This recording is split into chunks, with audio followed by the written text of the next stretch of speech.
This the Black Powder Podcast. Kick up your feet, lean on your armrest, and get your mind blessed on this conquest. Hold a grip like a 12 gauge, let this moment kick. Black people moving and having some gun ownership.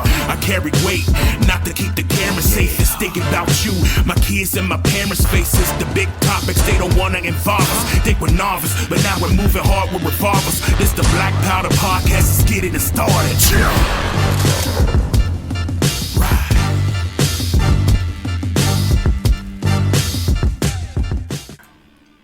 Primers hit, the powder is lit.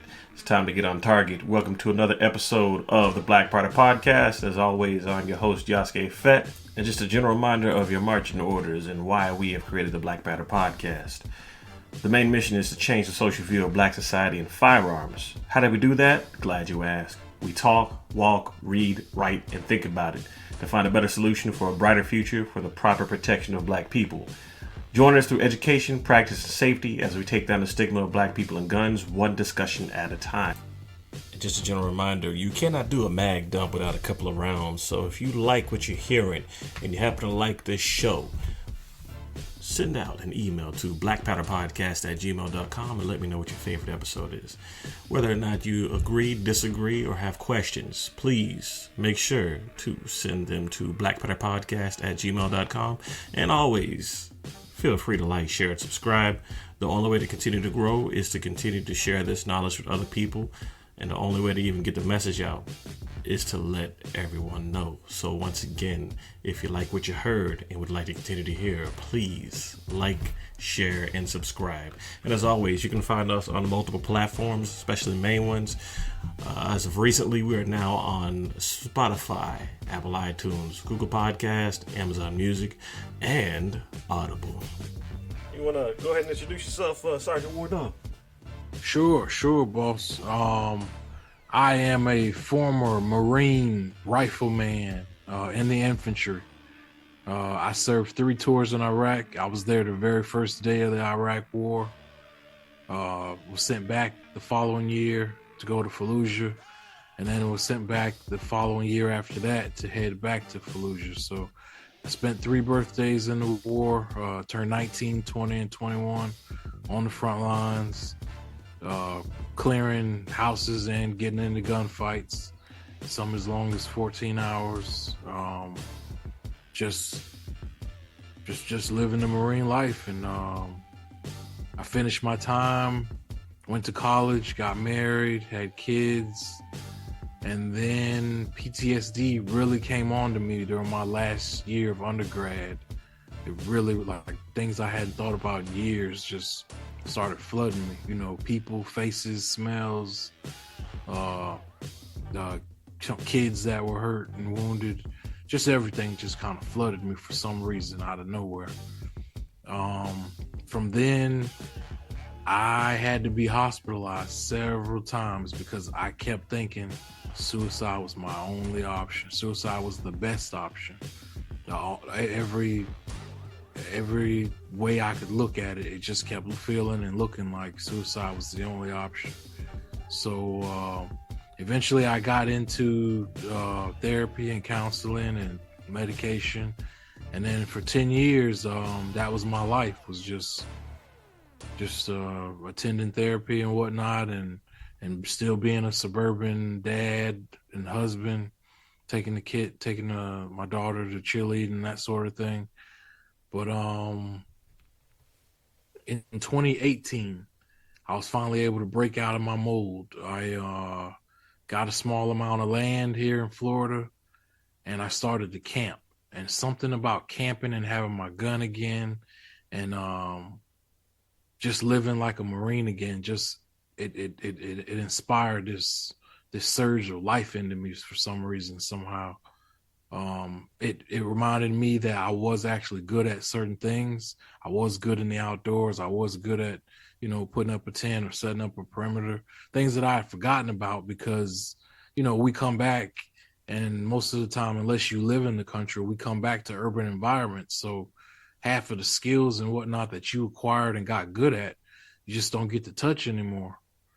And that was what I was missing, was being able to touch the outdoors and touch the tactical side of me again. And I went from just camping to starting to hunt.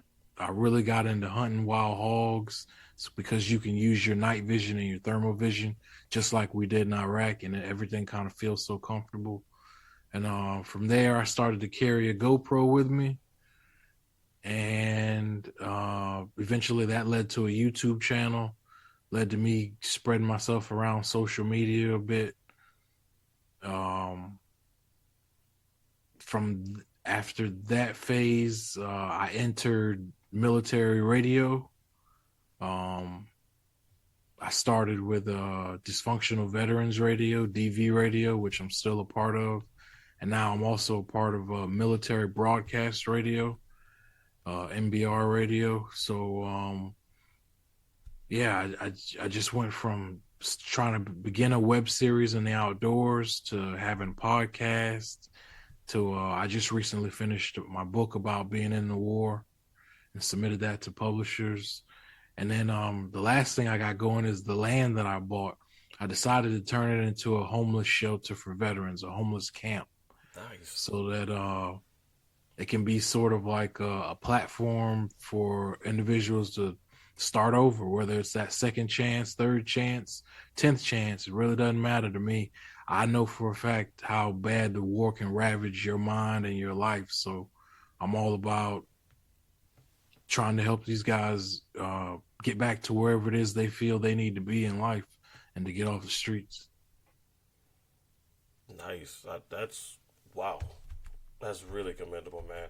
It's wow. I don't even know what to say to that. That's I'm really glad to hear something like that is available, especially for veterans, man. Because like we said earlier, I mean, I don't know if the VA has gotten better now or if it's the same, but I've heard so many horror stories from friends of mine or just other people in passing that have actually had issues with the VA, and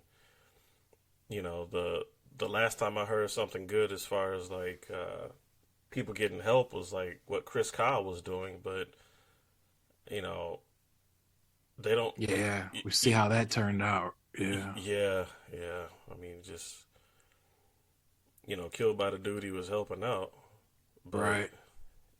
you know they And make it that seem pissed like that me was the off. only thing. You That said it. really, Go ahead. yeah. I'm sorry. That really pissed me off because it was a Marine that did that to him. That took his life. So that really pissed me off to know that Chris Kyle, the Navy SEAL, was helping a Marine, and that Marine, turned around and ended up taking his life like that. That really pissed me off on a whole nother level, bro. Well, why do you think he? What do you think might have influenced him to do that? I mean, you think it was just his PTSD was that serious, or do you think he might have had personal feelings towards Chris, or what do you think? If I'm being a betting man, and I'm not usually, I don't gamble or anything like that, but if I was a betting man, I would say certain comments were made about him being a Marine and Chris being a SEAL, and then they got into comments probably about, oh, who can shoot the best, and oh, how Marines can't do this, or the other guy was like, oh, the SEALs can't do that. I'm guessing somewhere in there could have been, or possibly could have. I don't think it was just merely because of PTSD or anything like that. Knowing the way guys are from different branches, when you get two branches together, which is a big reason why I don't knock other branches. Some people take it too far. Some people take it to heart. Because these are organizations that these guys have fought and almost died for. So, they cling emotionally real tight to their identities within those branches.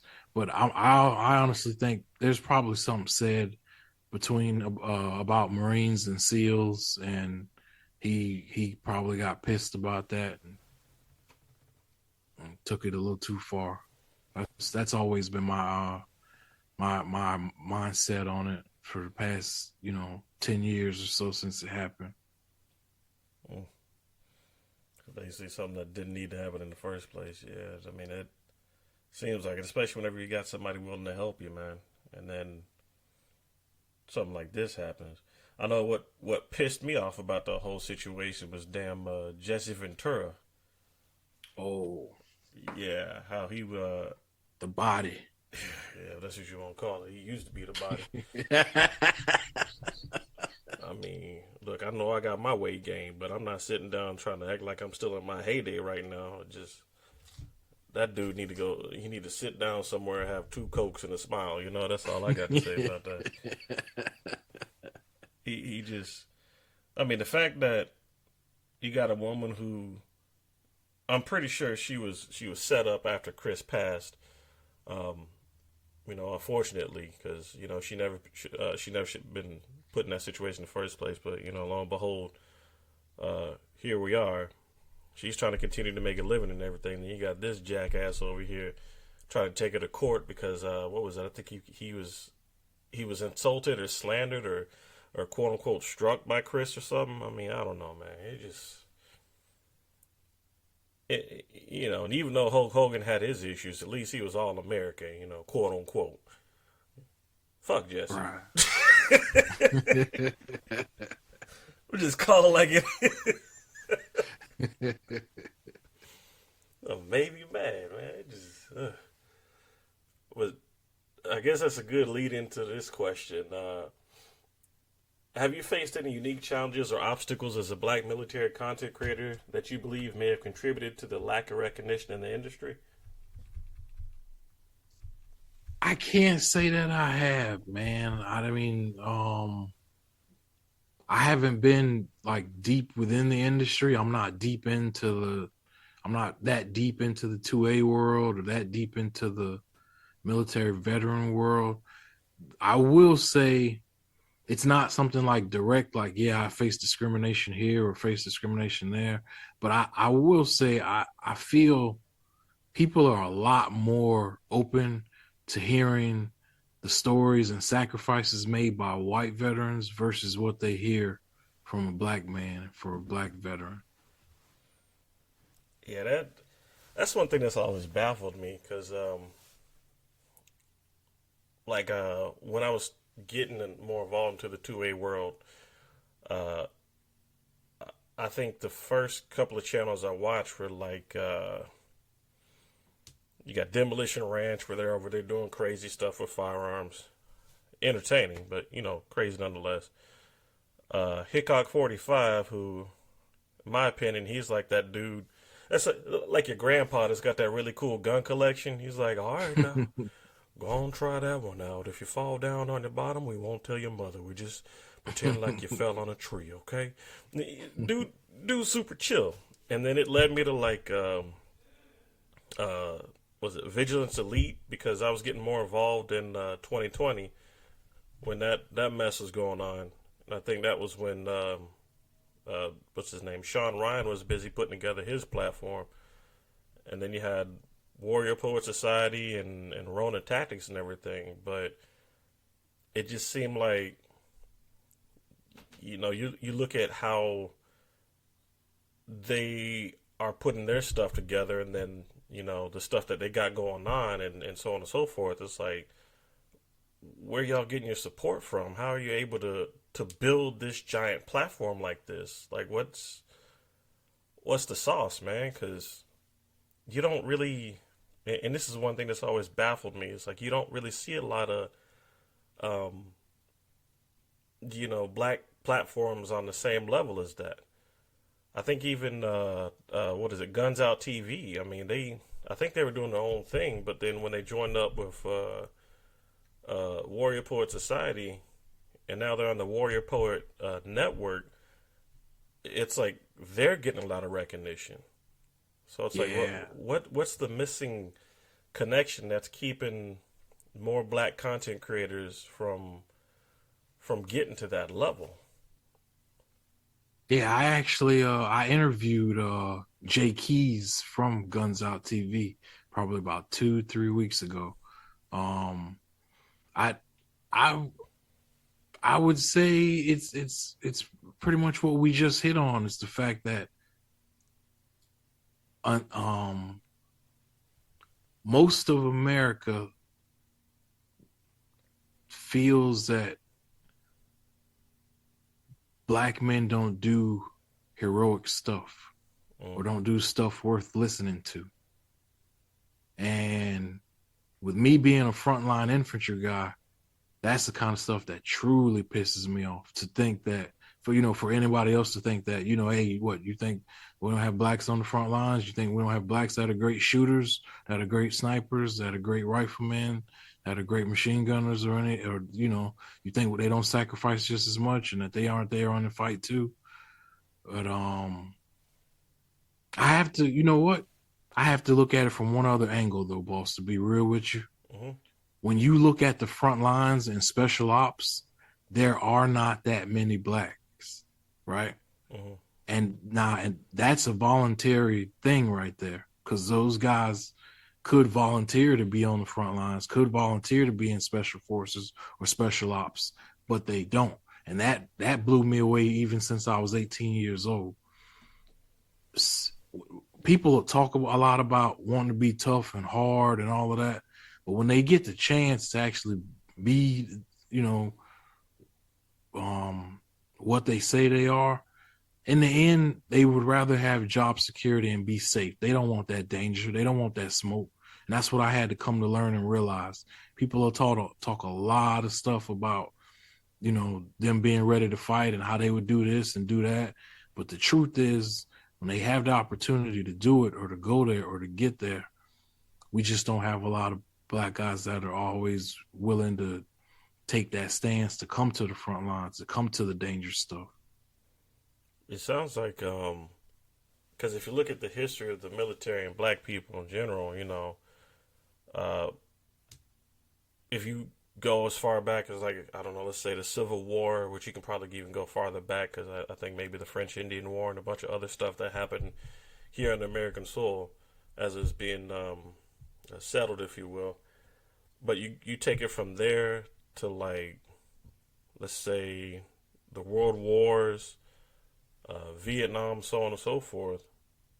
The way that black soldiers were treated, I mean, maybe that kind of set the precedent to where, we'll let you in the army, you can fight with us, but as far as, proving yourself, you can try as much as you want to, but this is how we're always going to view you, because you had, was this World War One? I think my timeline might be off, but you had a black airman, or whatever you want to call it. He was a pilot at the time, right? Or he wanted to be a pilot. He had to go all the way to France, if I'm remembering this right. I think he had to go all the way to France just to either learn how to fly a plane, or he was teaching them how to fly a plane and do dogfights and everything, because he couldn't get that recognition over here. Even in like say World War II, after they captured some German soldiers, they let the German soldiers eat with the white American soldiers, but the black soldiers weren't allowed to eat with the white soldiers. Right. So you think there's just like that underlying tone, well, I guess thick underlying tone of animosity there that keeps black soldiers from wanting to do that, because they feel like that no matter what, and no matter what, they try and prove themselves, but it's not going to change that fact, or what do you think? There's I think that's a part of it. Plus, you're always gonna have people who look at it as, oh, you're serving in the white man's military or the white man's army or stuff like that. You have got people that that still look at things in that way. Yeah. So you really can't. It takes the individual to beat that mindset. It really does. It takes the individual on their own to have a different mindset than to look at it in that way. And I never personally had that mindset. I look at it because I joined in 2002. So, I'm a little more, it's been a long time either way, but I'm not as bad as like, the mindset they had in the 70s, 80s, 90s, that sort of thing. Yeah. But I looked at it as, we all live in this country. We all enjoy it. I don't mind. I don't mind fighting for it. This country's done a lot for me. I mean, even compared to especially compared to what I've seen in other countries now, being able to travel and whatnot. Um, what this country has done to even, like to educate me for 12 years in public schools for free. That's even stuff like that, man. You just don't see everywhere or get everywhere. Mhm. Yeah, you're right about that because it's a country isn't going to go out of its way, like say for example America, right?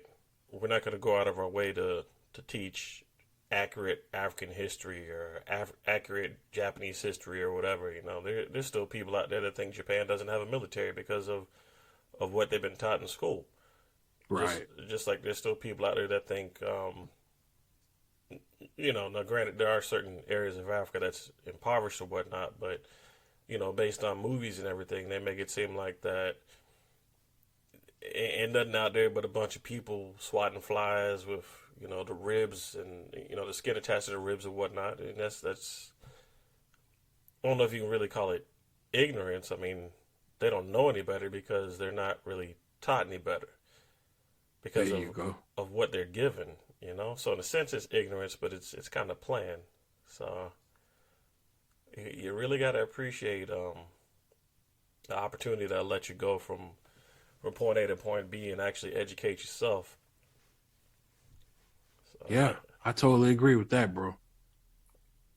yeah, now granted, I mean, there's a difference in like traveling and traveling black. Traveling black is interesting, man. I know that much. Speak on it, bro. Speak on it. So, I mean, the one thing that I can remember, and it always happens because I like going to Japan because it's clean, it's orderly. Knock on wood, I hadn't had too many issues out there.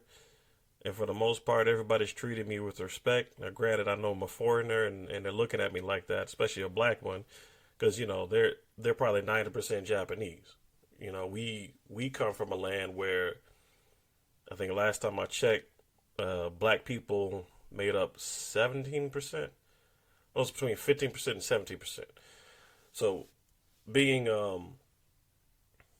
black American people, we're not gonna have the same advantages like say the black people over in Africa because they make up 90% of the population. So long story short, they're used to seeing people that share their own reflection. Right. So when I went over there, it wasn't the adults that were looking at me like I was crazy. Or if they weren't really, making it known. But when the kids are there, that's what changes everything. Because I'll never forget, I was in my hotel and I was coming down the elevator. And I think we stopped the floor, picked up a mother and her son, right? So, we're at the back of the elevator, staring at the door, waiting on it to go down.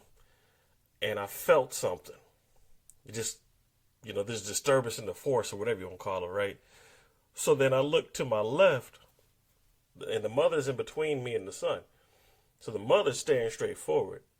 This boy next to her leaned all the way forward. And I think I was on the right side. He leaned all the way forward and looked hard to the right at me. Because he's like, it's like, what's wrong with him? What's going on? He wasn't saying this stuff, but it's like you can hear the thoughts because, like I said, 90% of the population looks like you. When you see somebody of another race, I mean, it's probably a culture shock because, you're probably going to go home and the car ride is going to be interesting. You're going to be asking your mom all sorts of questions like, why didn't you tell me there was darker people out there? Why didn't you tell me that there was more people out there that don't look like me? Or just, it can be a culture shock, man. Even if you go to another, like let's say an island, right? That could either be under like, have a French influence or a Dutch influence or whatever. Got like St. Martin or, where I went recently, Aruba. you'll have the Dutch people there, and for the most part, you know, the black people there, as far as my experiences, I can't speak for other people, but I haven't had any issues with black people on St. Martin or Aruba for that matter. But sometimes you'll get like the Dutch people, the ones that are white, that'll be like, "Oh, he's American. He's American." Yeah. Like that's a bad thing. Like I'll be honest, man. This last trip was the first time I ever drove in another country, and, which is why I'm recommending Aruba to you because I mean, there's no stop signs, man. If there are,